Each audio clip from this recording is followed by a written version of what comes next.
नमस्कार मेरे प्यारे भाइयों बहनों और बच्चों। देखिए, जो ये सारी दुनिया है, यह एक परिवार की तरह हम अगर इसको रखें अपने परिवार मानकर, तो इस दुनिया में कहीं किसी को कोई कष्ट न हो। लेकिन परिवार में ही यह फीलिंग भावना नहीं आती।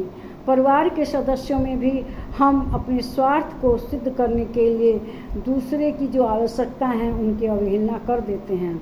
अब जैसे जो कमाता है वह तो सारा अपने परिवार पर खर्च करता है, वह उसमें से कुछ बचाता है अपने जो बुढ़ापे के समय के लिए, लेकिन उसको उसमें कुछ धन 10% 20% इस दुनिया में खर्च करने के लिए रखना चाहिए, जन कल्याण के लिए रखना चाहिए। लेकिन परिवार में ऐसी स्वार्थ की भावना आ जाती है कि जो परिवार है उसमें जो बहू आती है वो चाहती है कि वह अपने पति को लेकर अलग से रहे। क्यों? उसका पति कमाता है। अगर वह सबके साथ रहेगी तो सारा जो पैसा है घर में खर्च होगा, इसलिए वो अलग रहना चाहती है।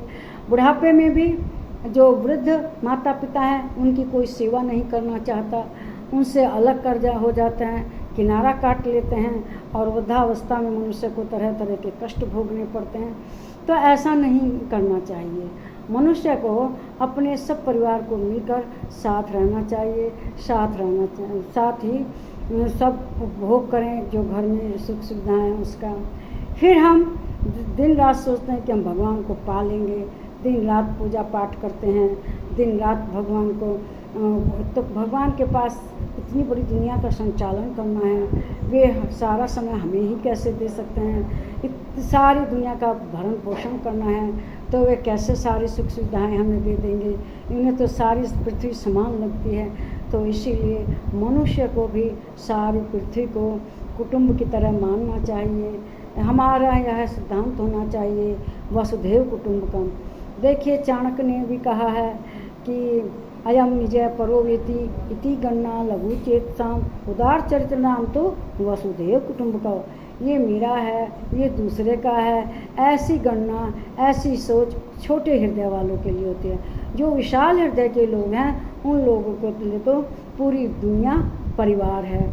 फिर बाद में कुछ ऐसे संस्कार हो जाते हैं, खराब संस्कार आज के दौर में बेटे बेटियों में, कि वे हीरो हीरोइन बनना चाहते हैं। कुछ लड़के तो घर से पैसा चुरा कर बम्बई भाग जाते हैं, लेकिन जब वहाँ से उन्हें धक्का दे दिया जाता है, उनको कोई अपने सिनेमा में नहीं रखते, तब वे वापस आ जाते हैं। उनका बहुमूल्य समय इसी में बीत जाता है कि हम हीरो हीरोइन बन जाएं।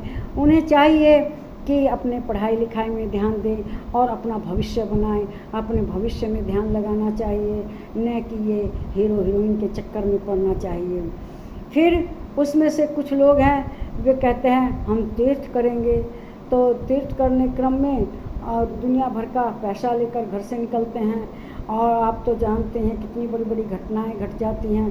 केदारनाथ जाने के क्रम में बाढ़ आ गई एक बार, कितने लोग बह गए। जो 50 के झुंड में गए थे उनमें से एक भी वापस नहीं आया।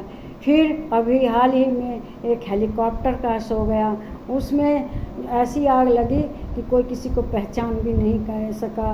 तो इसीलिए तीर्थ करना, घूमना सब ठीक है, लेकिन उसमें सावधानी बरतनी चाहिए।